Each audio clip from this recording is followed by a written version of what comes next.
The executive director of the College Football Playoff, Bill Hancock, says the national championship, scheduled to be played Monday night in Miami Gardens, Florida, of course, between Ohio State and Alabama, will go on as scheduled. But sources have told ESPN there have been discussions about postponing the game if they have to.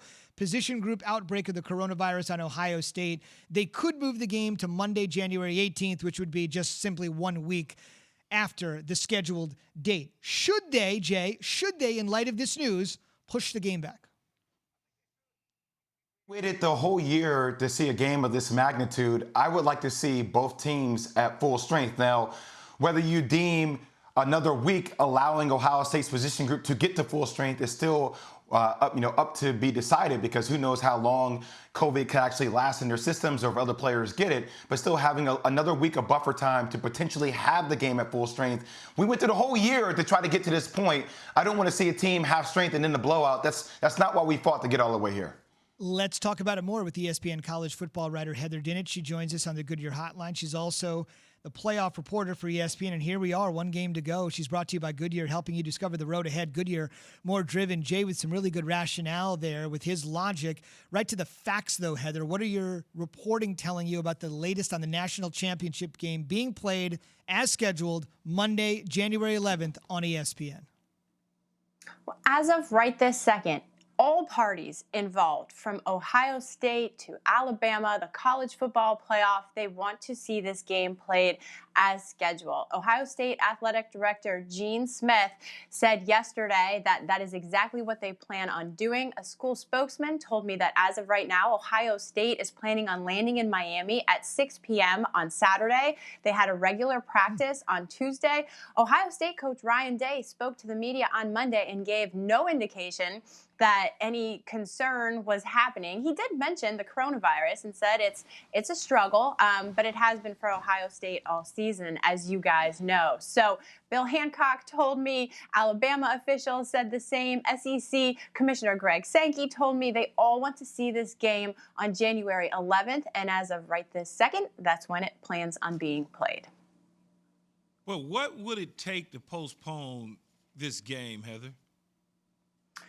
Well, look, it's the same thing as every other game during the season, which is medical advice, right? Dr. Jim Borchers at Ohio State is one of the best. He was one of the key figures throughout the entire coronavirus pandemic and the Big Ten's decision-making process. So if it has to be postponed, it would be postponed because Ohio State doesn't have enough players, because the coronavirus pandemic has wreaked havoc through the program again, for what if it's a position group, contact tracing, whatever it might be. But I can tell you through my reporting yesterday that I learned before the season began, the CFP Management Committee, which is comprised of the 10 FBS commissioners and Notre Dame Athletic Director Jack Swarbrick, they instituted a threshold policy for cancellation.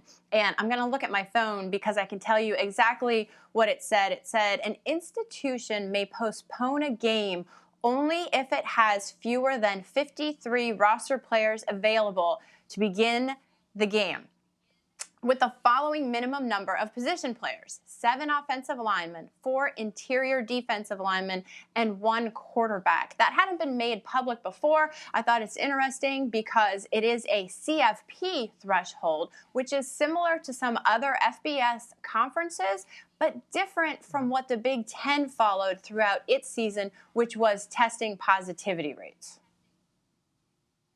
Heather, how are the protocols different from each conference protocols we see during the status of how this whole thing plays out, considering there's not one overall governing body?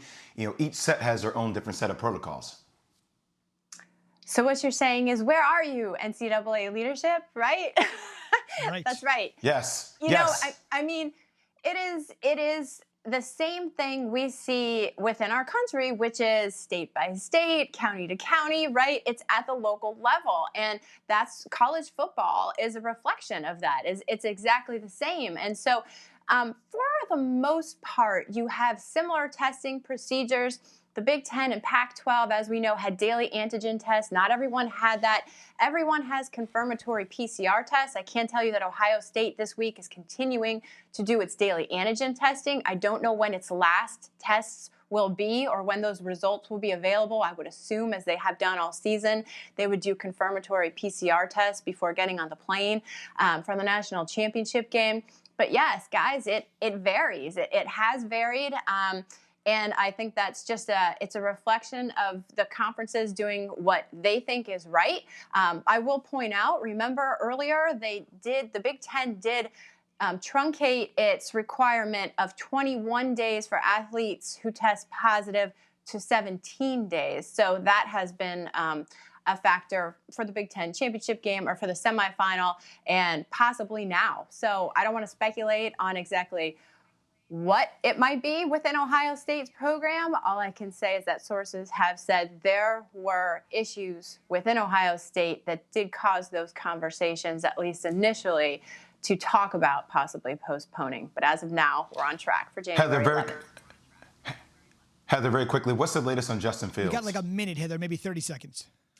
Ryan Day said that he had no update on the specifics of the injury, but, you know, they're practicing, so we'll see. Expected to go. That is great news for Ohio State fans. They will touch down Saturday and hope for some touchdowns on Monday night. Let's hope it absolutely takes place when it's supposed to. The national title game, of course, can be seen on ESPN, the Megacast, all the different broadcasts, and on ESPN Radio. And nobody will be in the center of it all more than Heather, our playoff reporter. Thank you, Heather. Hopefully we will see you on Monday evening. Thanks, guys. Quickly want to mention, very important what Heather said there. The Big Ten testing for Ohio State is different than the SEC testing for Alabama. There is no uniformity, so it's different thresholds for both teams to get on the field. Something I just wanted to mention, very important. Thanks for watching ESPN on YouTube. For live streaming sports and premium content, subscribe to ESPN+.